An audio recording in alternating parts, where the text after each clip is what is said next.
Modern heating systems have made people completely dependent on a thermostat and a utility bill. But for most of human history, staying warm in winter had nothing to do with either. Today, we're exploring the forgotten heating method that keeps you warm without power. When the heat goes out, the education begins. There's a particular kind of silence that follows a power outage in winter. The furnace stops, the baseboard heaters go cold, the thermostat becomes a decorative item, and somewhere in that silence, it dawns on most people that they have absolutely no backup plan. The house, which was designed entirely around powered heating, starts working against them. Modern homes are engineered with the assumption that energy is always available and cheap. Vast open floor plans, high ceilings, large windows, and minimal interior mass are all fine design choices when a gas furnace is running around the clock. Strip that furnace out, and you're left with a building that's about as thermally efficient as a canvas tent. The heat escapes through every surface. The air circulates freely from room to room, carrying warmth away, and within a few hours, the interior temperature starts tracking the outdoor temperature with uncomfortable efficiency. This wasn't always the case. For centuries, and in many parts of the world well into the 20th century, people built and lived in structures specifically designed to stay warm without powered systems. They used materials, layouts, techniques, and daily routines that captured heat, held it, and distributed it across an entire household through winter. Most of that knowledge still works. It just isn't taught anymore, because until recently, nobody needed it. Before we continue, I prepared a step-by-step ebook that's currently on sale, packed with practical survival systems and simple life hacks. It's designed to help you save money, stay prepared, and improve everyday safety in a simple, realistic way. You can access it instantly while the discounted price is still available. You can find the link in the description. Now let's get back to the video.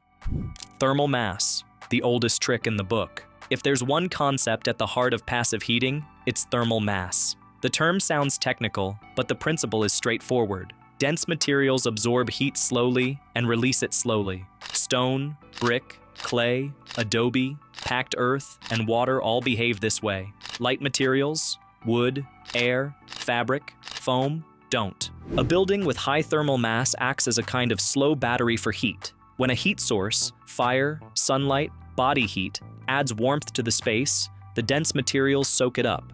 When the heat source stops, those materials release the stored warmth back into the room gradually, over hours. The temperature in the space drops much more slowly than it would in a lightweight structure. This is why adobe structures in the American Southwest stay cool during blazing summer days and warm at night. The thick walls absorb the daytime heat, but release it slowly enough that the interior stays comfortable until evening. In winter, the same effect works in reverse. Sunlight hitting a stone or adobe wall during the day stores enough heat to radiate warmth through a cold night. Traditional European stone farmhouses operated on the same principle. Walls 2 to 3 feet thick of limestone, granite, or sandstone gave the building a thermal flywheel effect. Slow to heat, slow to cool, consistently comfortable compared to the weather outside. Scandinavian log construction, which used logs 8 to 12 inches in diameter, achieved similar thermal mass with wood rather than stone. The Romans understood this well. Hypocaust systems, underfloor heating networks found in Roman villas and bathhouses, used dense stone and tile floors as the heat distribution medium. A fire was burned beneath the floor. The floor absorbed and distributed the heat, and the thermal mass of the floor kept the space warm for hours after the fire died down. Excavated Roman sites from Britain to Turkey show hypocaust systems as a standard architectural feature in any structure built for comfort. What makes thermal mass especially useful in a winter survival context is that it doesn't require a roaring fire or continuous fuel consumption to be effective. Small, consistent heat inputs over time build up a stored reserve in dense materials. A clay or brick interior wall that receives several hours of gentle warmth from a small fire will continue radiating that stored heat long after the fire is reduced to coals. The same wall exposed to direct sunlight through a south-facing window on a clear winter day, even at outdoor temperatures well below freezing, will absorb enough solar energy to contribute meaningfully to overnight warmth. This is also why modern wood stove placement matters considerably. A cast iron stove positioned against an interior masonry wall, or with a heat-retentive stone or tile pad beneath it, performs better thermally than the same stove sitting on a raised platform with air circulation on all sides. The masonry absorbs the radiant heat from the stove body and re-radiates it into the room over a longer period. The stove becomes an efficient mechanism for charging the thermal mass rather than just heating the air directly. Heating the air in a room is a losing battle. Air loses heat quickly, rises to the ceiling where it's least useful, and leaks out through every gap in the building envelope. Heating the mass is charging a battery. Room isolation, the strategy nobody uses anymore. Open floor plans are a relatively recent preference. For most of architectural history, buildings were divided into small, low-ceilinged rooms with doors that closed properly. Not for privacy, primarily, but for heat management. A small room is dramatically easier to heat and keep warm than a large open space. The volume of air is less, the surface area losing heat to the outside is proportionally smaller, and body heat from the occupants contributes meaningfully to the overall temperature. A single adult at rest produces roughly 250 to 400 BTUs of heat per hour, comparable to a small electric space heater running at low setting. In a well-sealed small room, that matters. Medieval European peasant houses were often a single room shared by the entire family, and, in winter, their livestock. That's not charming, but from a thermal standpoint, it's efficient. The combined body heat of several adults, children, and animals in a low-ceilinged sealed space can maintain temperatures significantly above freezing, even without a fire. It's unglamorous survivalism, but it worked for centuries. The practical application today is simpler than cohabitating with livestock. In a winter power outage, identify the smallest room in the house that can be sealed off from the rest of the structure. Interior rooms without exterior walls are ideal.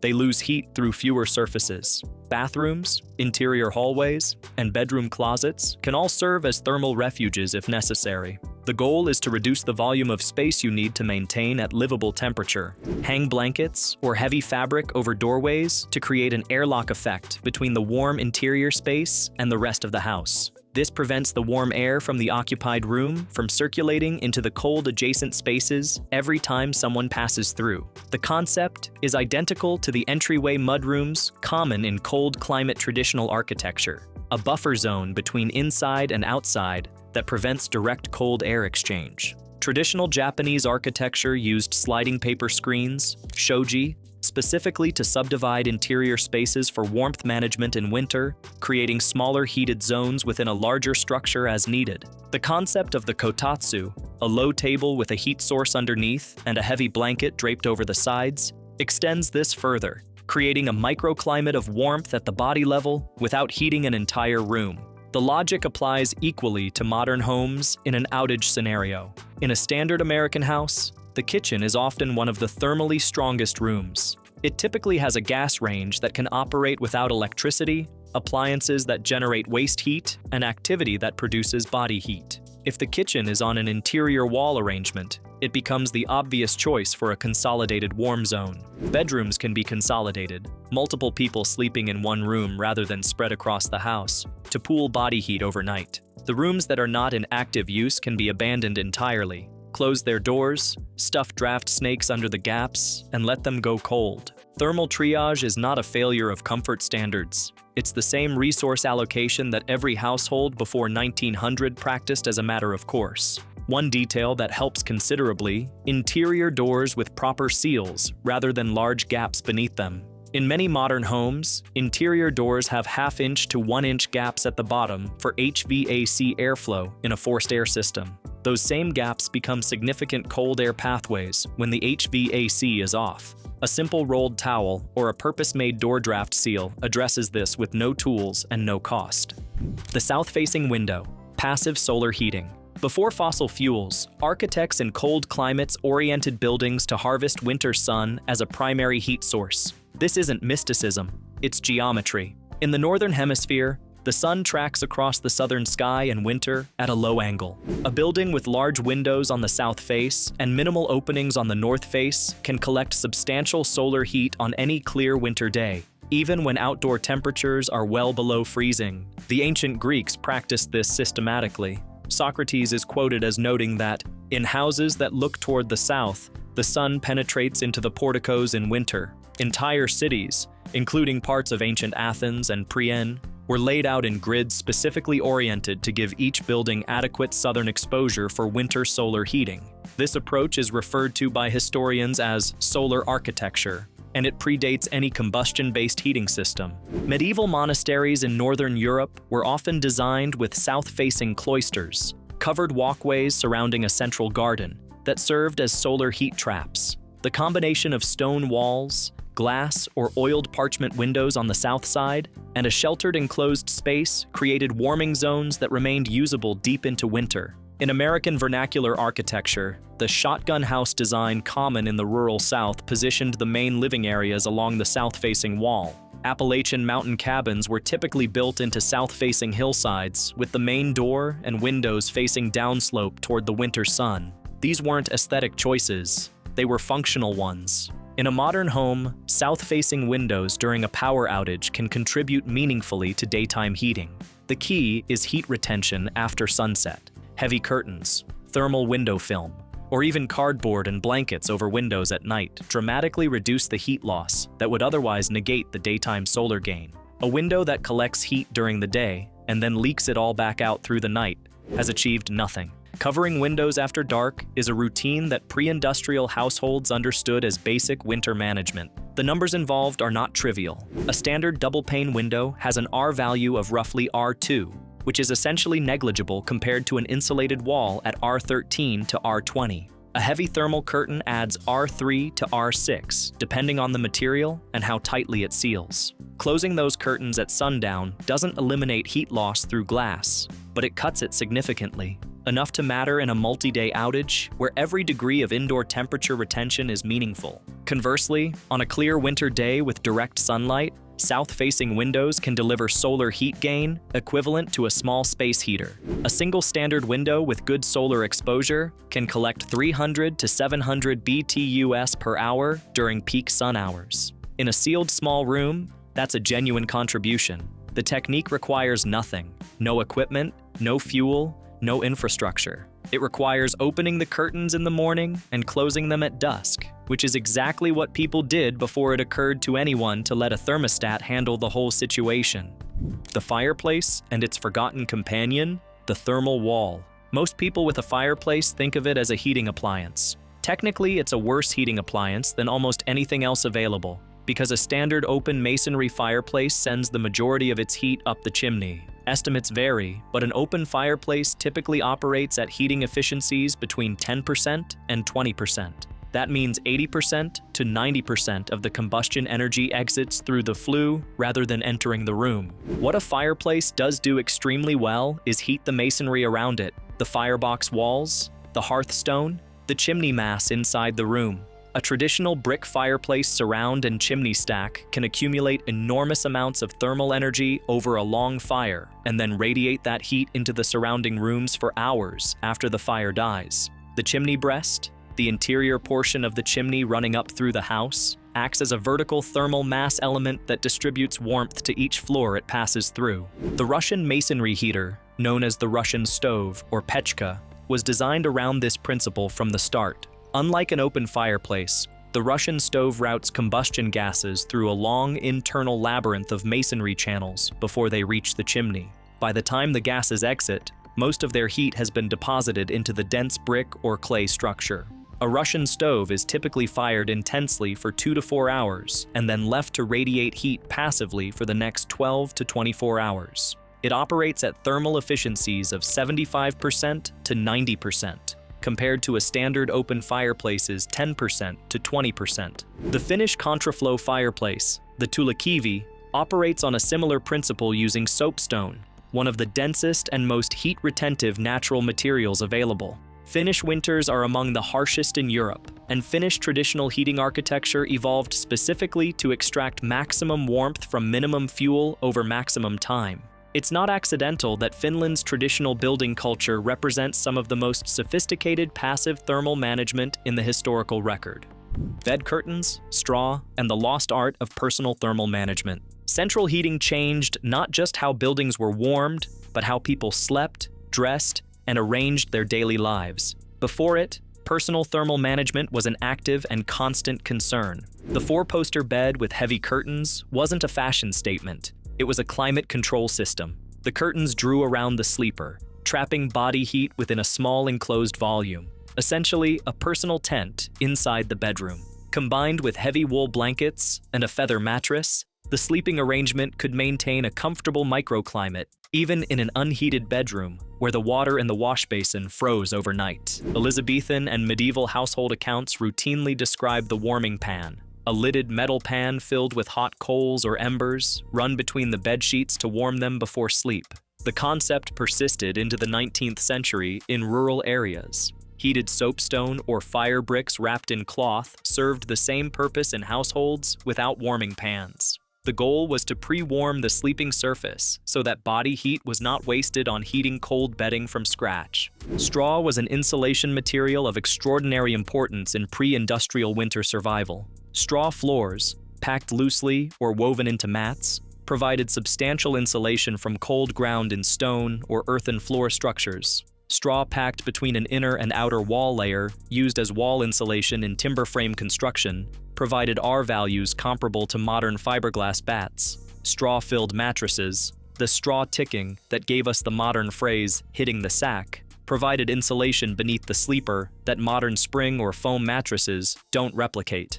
Wool was the performance fabric of the pre-industrial world, and it remains one of the most thermally effective materials available. Unlike cotton, which loses nearly all insulating value when wet, wool retains roughly 60% to 80% of its insulating capacity, even when saturated. This is because wool fibers have a natural crimp that traps air even when the outer surface is damp. Scandinavian fishermen, alpine shepherds, and Scottish Highlanders wore wool as year-round insulation, specifically because their outdoor conditions combined cold with moisture. The performance is not romantic, it's material science.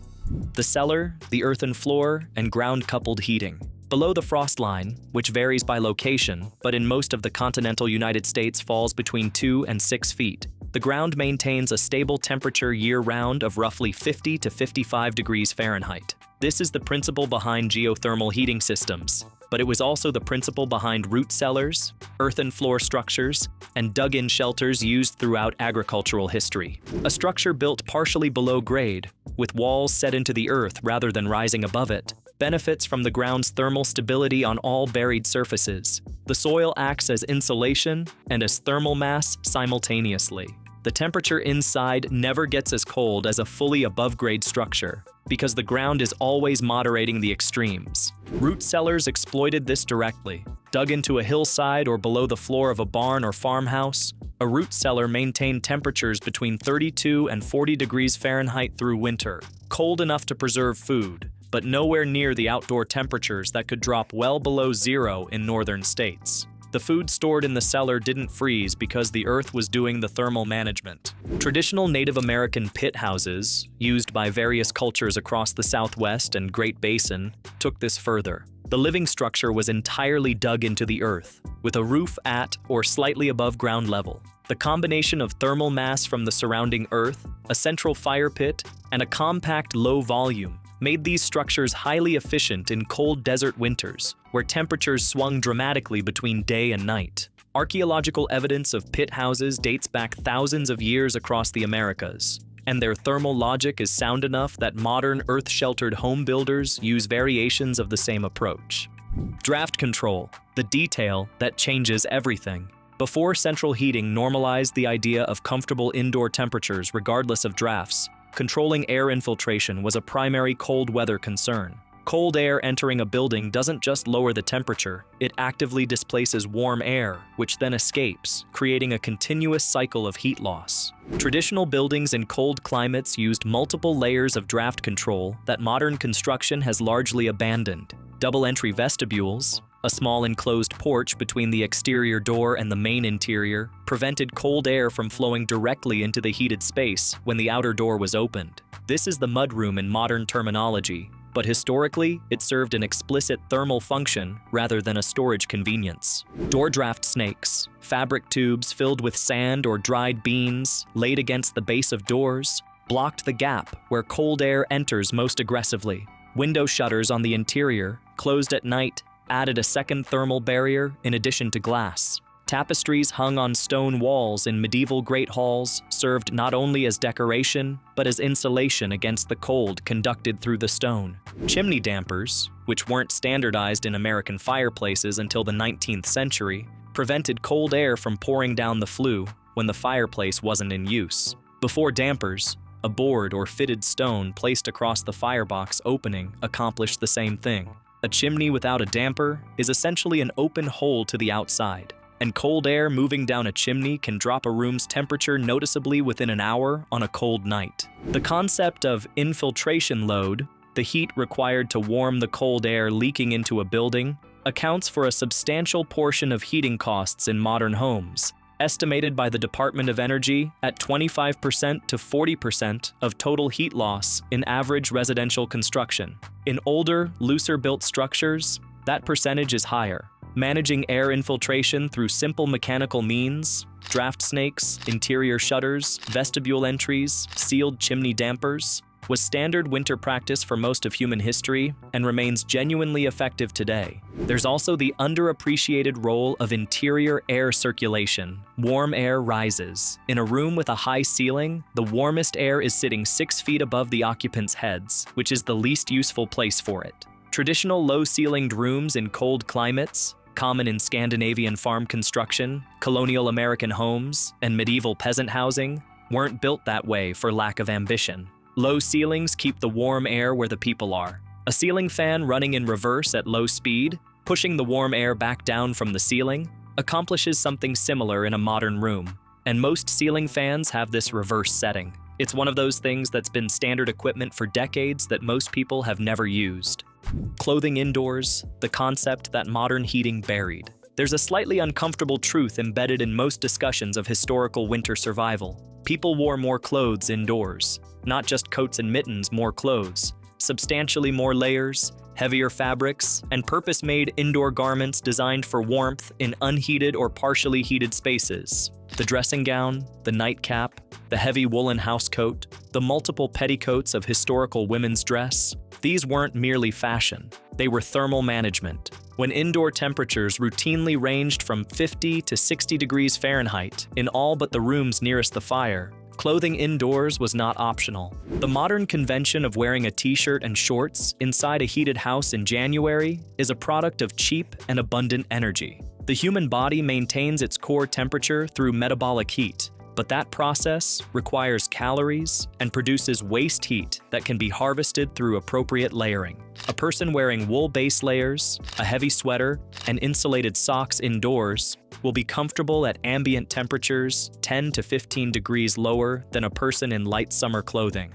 That's not metaphorical. It's roughly consistent with the insulating value those garments provide. The energy writer Alex Wilson made the point plainly in his guides to cold climate building. The most cost-effective heating system is a good sweater. It's glib, but it's not wrong. The baseline metabolic output of the human body is a meaningful heating contribution in a well-managed small space, and clothing determines how efficiently that heat is retained at the body level, rather than lost to the air. Historical households understood this by necessity. A family of 5 or 6, dressed in wool, in a sealed room with a low fire and a stone floor that had absorbed warmth during the day, could manage a winter night at outdoor temperatures well below freezing without technological intervention of any kind. The difference between their situation and a modern household in a power outage isn't that they had secrets unavailable today. It's that they maintained habits and had materials on hand that made those principles operational.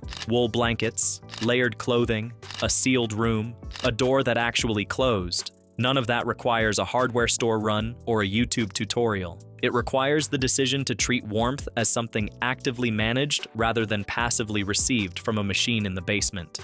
Putting it together, a practical, modern application. None of this is presented as a lifestyle recommendation. Central heating is convenient, efficient in energy terms when compared to open wood fires, and fully compatible with modern life. But understanding the principles behind pre-industrial winter survival has direct practical applications for the stretches of time when powered heating is unavailable. The strategic response to a winter power outage draws on all of the above. Identify and occupy the smallest interior room with the most thermal mass: concrete, brick, stone, or even a tiled bathroom. Seal the doorways with blankets. Dress in layers rather than relying entirely on blankets. Close window coverings after dark. If a fireplace is available, use it for radiant warmth rather than as the primary room heater, and close its damper between uses. Move body heat efficiently by keeping people together in the same space rather than distributing across multiple rooms. Use sleeping arrangements that concentrate body heat. Sleeping bags rather than open blankets, multiple people in the same room. Drink warm liquids regularly to support the body's thermostatic function. Eat calorie-dense food, because the metabolic heat generated by digestion and cellular activity is the fundamental heating mechanism the body relies on when ambient temperature drops. Pay attention to the floor. Heat loss through cold floors is consistently underestimated. Bare tile or hardwood floors draw heat rapidly from bare feet and from the air layer immediately above the surface. Rugs, blankets laid flat, or even cardboard provide meaningful insulation from cold floor surfaces. The same principle as the straw matting in medieval stone floor structures. If you're in a power outage lasting more than a few hours in a cold climate, keep footwear on. It sounds trivial. It makes a measurable difference in how comfortable the space feels overall. Keep activity in the space. People sitting still in a cold room are losing body heat to the air without generating much metabolic replacement. Moderate physical activity, not exercise to the point of sweating, but normal active movement, increases metabolic heat output